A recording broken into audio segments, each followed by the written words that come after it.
नमस्कार जय जगन्नाथ शकुंतला ट्यूटोरियल को आपण मानकु आंतरिक स्वागत।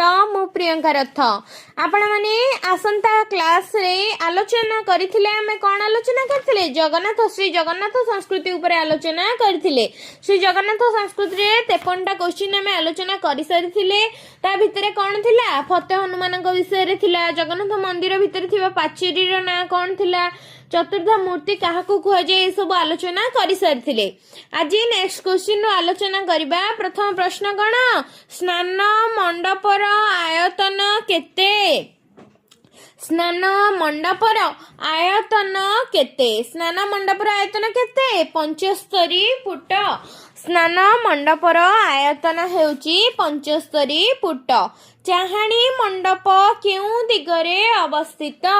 चाहाणी मंडप पूर्व दिगरे अवस्थित। आपण माने जदि हम चैनल ले नुआ अछंती तबे जल्दी जल्दी सब्सक्राइब करि नियंतु। तब नेक्स्ट क्वेश्चन देखिबा। मुक्ति मंडपर मुख्य सभापति किए? मुक्ति मंडपर मुख्य सभापति हेउचंती शंकराचार्य। चाहाणी मंडप केउ दिगरे अवस्थित? चाहाणी मंडप पूर्व दिगरे अवस्थित। मुक्ति मंडपर मुख्य सभापति किए? मुक्ति मंडपर मुख्य सभापति हेउचंती शंकराचार्य। निर्माल्य मंडप केउ दिगरे अवस्थित? निर्माल्य मंडप दक्षिण पश्चिम कोण रे अवस्थित। निर्माल्य मंडप केउ दिगरे अवस्थित? निर्माल्य मंडप दक्षिण पश्चिम कोण रे अवस्थित। निर्माल्य मंडप केउ दिगरे अवस्थित? निर्माल्य मंडप दक्षिण पश्चिम कोण रे अवस्थित। जगन्नाथ मंदिर रे थिबा बजार नाम कौन? जगन्नाथ मंदिर रे थिबा बजार नाम आनंद बजार। जगन्नाथ मंदिर रे थिबा बजार नाम कौन? जगन्नाथ मंदिर रे थिबा बजार नाम आनंद बजार। जगन्नाथଙ୍କ समाधि स्थल को कौन कुहा जाए? जगन्नाथଙ୍କ समाधि स्थल को जगन्नाथଙ୍କ समाधि स्थल को कोइली बैकुंठ कुहा जाए। जगन्नाथଙ୍କର रोषशाला रे केतोटी चुली रहिछि? जगन्नाथଙ୍କ रोषशाला रे 250 टी चुली रहिछि। जगन्नाथଙ୍କ रोषशाला रे केतोटी चुली रहिछि? जगन्नाथଙ୍କ रोषशाला रे 250 टी चुली रहिछि। जगन्नाथଙ୍କର रोषशाला रे केतोटी चुली रहिछि? जगन्नाथଙ୍କର रोषशाला रे 250 टी चुली रहिछि। जगन्नाथଙ୍କର केतोटी मुख्य यात्रा अनुष्ठित हुए? जगन्नाथଙ୍କର 13टी मुख्य यात्रा अनुष्ठित हुए।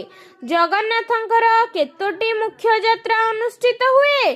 जगन्नाथଙ୍କର 13टी मुख्य यात्रा अनुष्ठित हुए। सेथिपई कोन को जाय? 12 मासरे 13 पर्व। सेथिपई को जाय जगन्नाथଙ୍କର 13टी मुख्य यात्रा अनुष्ठित होइथाय। 13तम यात्राटी कौन? नीलाद्री महोदय।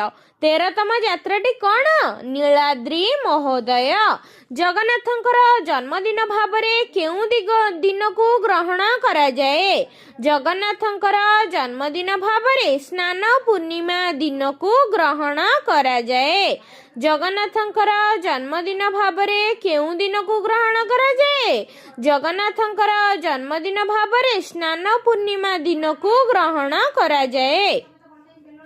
जगन्नाथ आदि चतुः विग्रह केते थर रत्नवेदी रु बाहर को आसंती?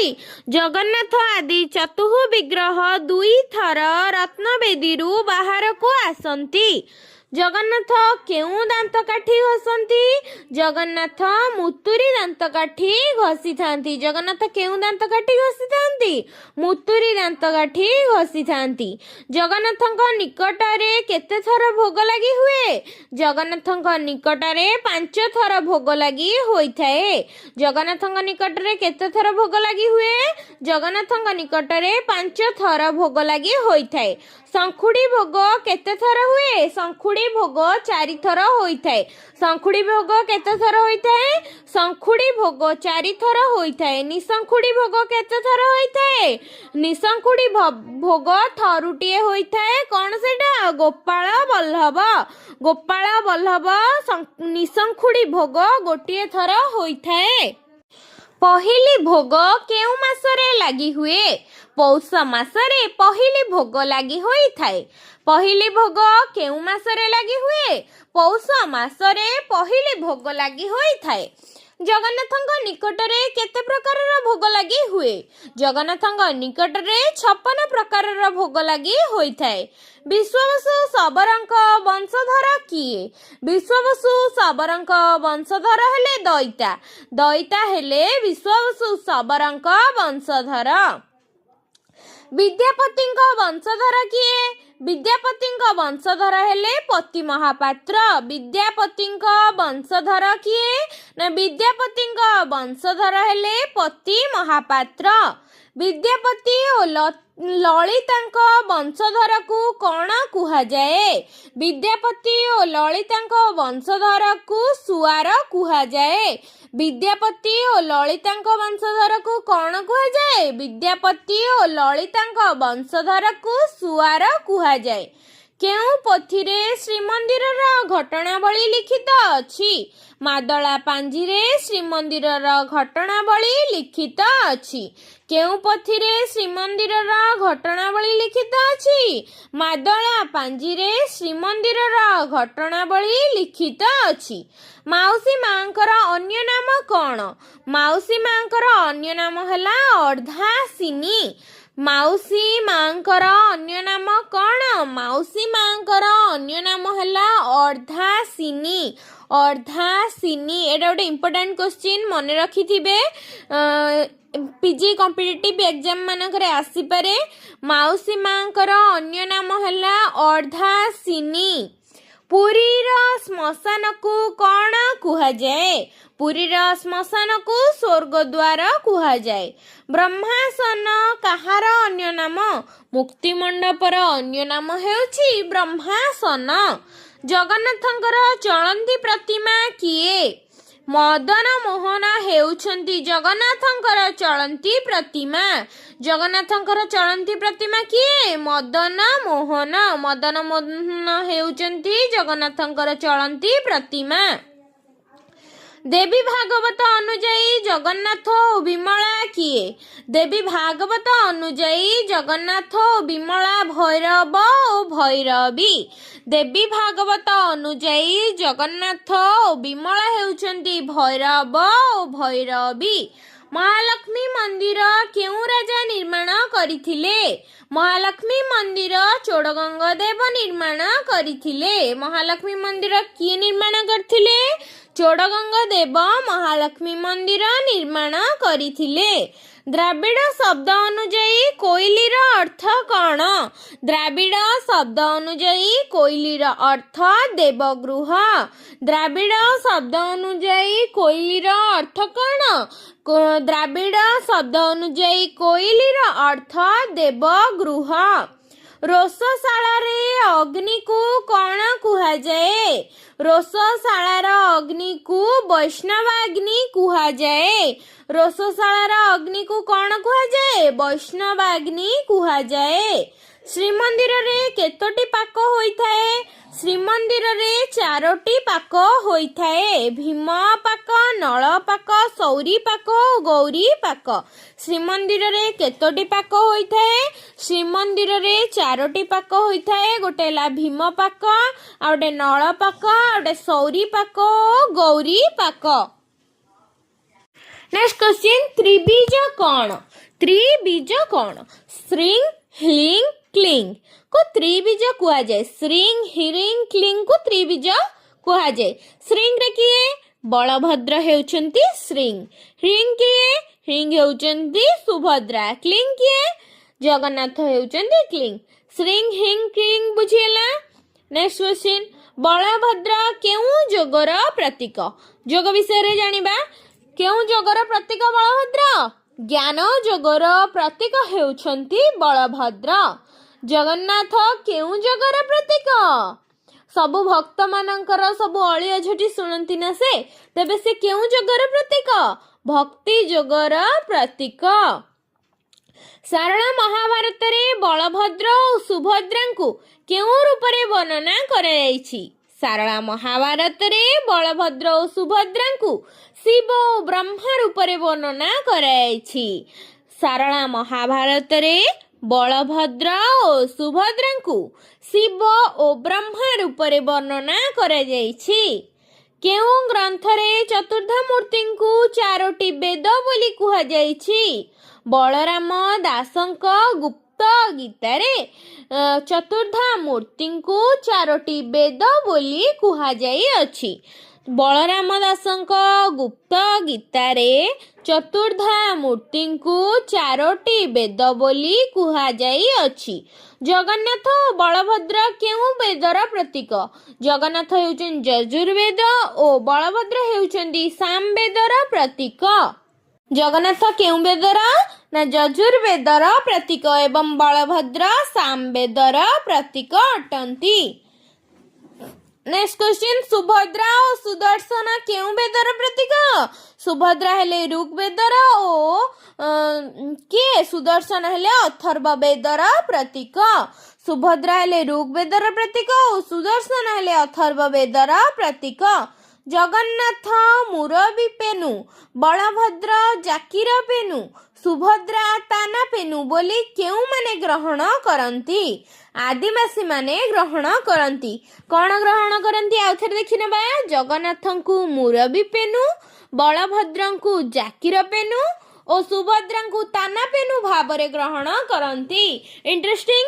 କ'ଣ ନା ଜଗନ୍ନାଥଙ୍କୁ ମୁରବୀ ପେନୁ, ବଳଭଦ୍ରଙ୍କୁ ଜାକିର ପେନୁ ଓ ସୁଭଦ୍ରାଙ୍କୁ ତାନା ପେନୁ ଭାବରେ କେଉଁମାନେ ଗ୍ରହଣ କରନ୍ତି? ଆଦିବାସୀମାନେ ଗ୍ରହଣ କରିଥାନ୍ତି। ନେକ୍ସଟ କ୍ୱେଶ୍ଚିନ୍, ଶାକ୍ତମାନଙ୍କ ମତରେ ଶ୍ରୀ ଜଗନ୍ନାଥ କିଏ? ଶାକ୍ତମାନଙ୍କ ମତରେ ଶ୍ରୀ ଜଗନ୍ନାଥ ହେଉଛନ୍ତି ଦକ୍ଷିଣ କାଳୀ ବା ମହାକାଳୀ।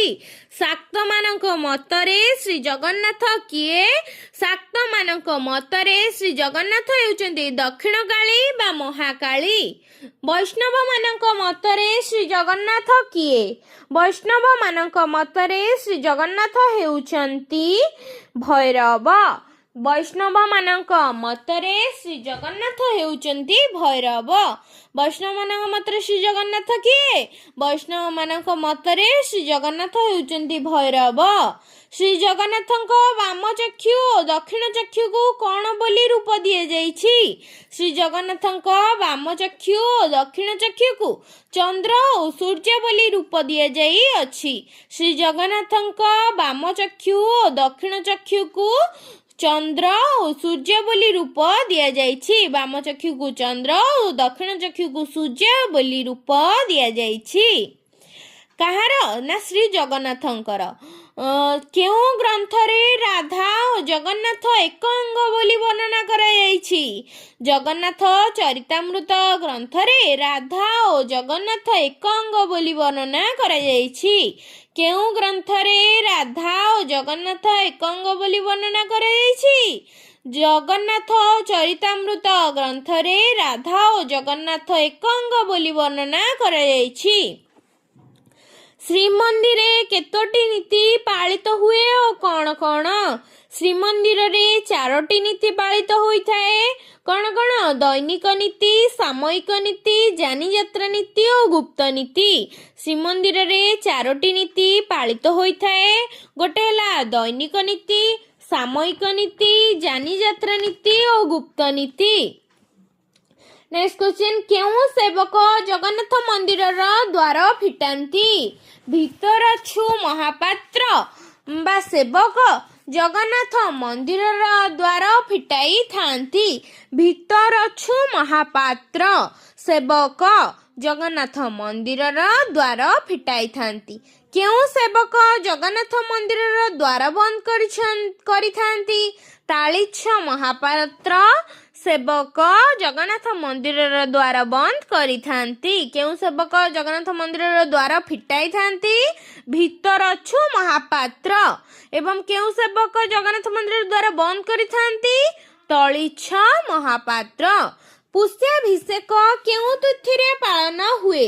ପୁଷ୍ୟ ପୂର୍ଣ୍ଣିମା ତିଥିରେ ବା ପୌଷ ପୂର୍ଣ୍ଣିମା ତିଥିରେ ପୁଷ୍ୟାଭିଷେକ ପାଳନ ହୋଇଥାଏ। ଶ୍ରୀମନ୍ଦିର ନୀତି ସହିତ କେତୋଟି ମୁଖ୍ୟ ମଠର ସମ୍ପୃକ୍ତି ରହିଛି? ଶ୍ରୀମନ୍ଦିରର ନୀତି ସହିତ 7ଟି ମୁଖ୍ୟ ମଠର ସମ୍ପୃକ୍ତି ରହିଛି। ଶ୍ରୀ ଜଗନ୍ନାଥ ବଲ୍ଲଭ ମଠ ସହିତ ଶ୍ରୀମନ୍ଦିରର କି ସମ୍ପର୍କ ଅଛି? ଶ୍ରୀ ଜଗନ୍ନାଥ ବଲ୍ଲଭ ମଠ ସହିତ ଶ୍ରୀମନ୍ଦିରର ସମ୍ପର୍କ ରହିଛି ପ୍ରତ୍ୟେକ ଦିନ ତୁଳସୀ ମାଳ ଯୋଗାଇବାର ସମ୍ପର୍କ। ତୁଳସୀ ମାଳ କେତେ ପ୍ରକାରର? 7 ପ୍ରକାରର। ତ୍ରିମୁଣ୍ଡି ଚାନ୍ଦୁଆ, ପାଟ, କନା ଓ ଫୁଲୁରି ତେଲ କେଉଁ ମଠ ଯୋଗାଇଥାଏ? ତ୍ରିମୁଣ୍ଡି ଚାନ୍ଦୁଆ, ପାଟ, କନା ଓ ଫୁଲୁରି ତେଲ ବଡ଼ଓଡ଼ିଆ ମଠ ଯୋଗାଇଥାଏ। ଟାହିଆ ଅଧରପଣା କେଉଁ ମଠ ଯୋଗାଇଥାଏ? ରାଘବ ଦାସ ମଠ ଟାହିଆ ଓ ଅଧରପଣା ଯୋଗାଇଥାଏ। ଟାହିଆ ଅଧରପଣା କେଉଁ ମଠ ଯୋଗାଇଥାଏ? ରାଘବ ଦାସ ମଠ ଟାହିଆ ଓ ଅଧରପଣା ଯୋଗାଇଥାଏ। ମହାଷ୍ଟମୀ ଦିନ ବିମଳାଙ୍କର ପାଇଁ କେଉଁ ମଠରୁ କଳା ଶାଢ଼ୀ ଦିଆଯାଏ? ମହାଷ୍ଟମୀ ଦିନ ରାଘବ ଦାସ ମଠରୁ ବିମଳାଙ୍କ ପାଇଁ କଳା ଶାଢ଼ୀ ଦିଆଯାଏ। କେଉଁ ମଠରେ ଶ୍ରୀ ଚୈତନ୍ୟ 18 ବର୍ଷ କାଳ ଅବସ୍ଥାନ କରିଥିଲେ? ରାଧାକାନ୍ତ ମଠରେ ଶ୍ରୀ ଚୈତନ୍ୟ 18 ବର୍ଷ କାଳ ଅବସ୍ଥାନ କରିଥିଲେ। ସଂକୀର୍ତ୍ତନ ଓ ସେବା କେଉଁ ମଠରୁ ହୋଇଥାଏ? ରାଧାକାନ୍ତ ମଠରୁ ସଂକୀର୍ତ୍ତନ ଓ ସେବା ହୋଇଥାଏ। ରଥଯାତ୍ରା ବେଳେ ସୋଲ ଚିତା କେଉଁ ମଠରୁ ଯୋଗାଇ ଦିଆଯାଏ? ରଥଯାତ୍ରା ବେଳେ ସୋଲ ଚିତା ଛାଉଣି ମଠରୁ ଯୋଗାଇ ଦିଆଯାଏ। ଅଣସର ବେଳେ କେଉଁ ମଠରୁ ପଣା ଯୋଗାଇ ଦିଆଯାଏ? ଅଣସର ବେଳେ ବଡ଼ଛତା ମଠରୁ ପଣା ଯୋଗାଇ ଦିଆଯାଏ। ବଡ଼ଓଡ଼ିଆ ମଠରୁ କ'ଣ ଯୋଗାଇ ଦିଆଯାଉଥିଲା? ନା ତ୍ରିମୁଣ୍ଡି ଚାନ୍ଦୁଆ, ପାଟ, କନା, ଫୁଲୁରି ତେଲ। ନେକ୍ସଟ କ୍ୱେଶ୍ଚିନ୍, ଜଗନ୍ନାଥଙ୍କର କେଉଁ ଭକ୍ତ ପ୍ରଥମେ ମହାର୍ଘ୍ୟ କୋଡୁଆରେ ମଠ ନିର୍ମାଣ କରିଥିଲେ? ଜଗନ୍ନାଥ ଦାସ ସାତଲହଡ଼ି ମଠ ନିର୍ମାଣ କରିଥିଲେ। ସିଂହଦ୍ୱାର ଗୁମୁଟ ଭିତରେ ଥିବା ପତିତପାବନ ମୂର୍ତ୍ତିଙ୍କୁ କେଉଁ ରାଜା ନିର୍ମାଣ କରିଥିଲେ? ସିଂହଦ୍ୱାର ଗୁମୁଟ ଭିତରେ ଥିବା ପତିତପାବନ ମୂର୍ତ୍ତିକୁ ରାମଚନ୍ଦ୍ର ଦେବ ନିର୍ମାଣ କରିଥିଲେ। ତେବେ ଆଜିର ଆଲୋଚନା ପାଇଁ ଏତିକି। ନେକ୍ସଟ କ୍ଲାସରେ ଆଲୋଚନା କରିବା ଶ୍ରୀ ଜଗନ୍ନାଥ ମନ୍ଦିରର ଦ୍ୱାରପାଳ କିଏ ଥିଲେ, ସ୍ନାନ ପୂର୍ଣ୍ଣିମାରେ କେଉଁ ପ୍ରକାରର ବେଶ କରାଯାଏ, ତାଳଧ୍ୱଜ ରଥ, ନନ୍ଦିଘୋଷ ରଥ ଓ ଦର୍ପଦଳନ ରଥ ବିଷୟରେ ଆଲୋଚନା କରିବା ଏବଂ କେତେବେଳେ ଓ କେଉଁ ତିଥିରେ କେଉଁ ବେଶ ଅନୁଷ୍ଠିତ ହୁଏ ସେ ବିଷୟରେ ନେକ୍ସଟ କ୍ଲାସରେ ଆଲୋଚନା କରିବା। ଯଦି ଆପଣମାନେ ଏପର୍ଯ୍ୟନ୍ତ ଆମ ଚ୍ୟାନେଲକୁ ସବସ୍କ୍ରାଇବ୍ କରିନାହାନ୍ତି, ଜଲ୍ଦି ସବସ୍କ୍ରାଇବ୍ କରି ଲାଇକ୍ ସେୟାର କରିନିଅନ୍ତୁ।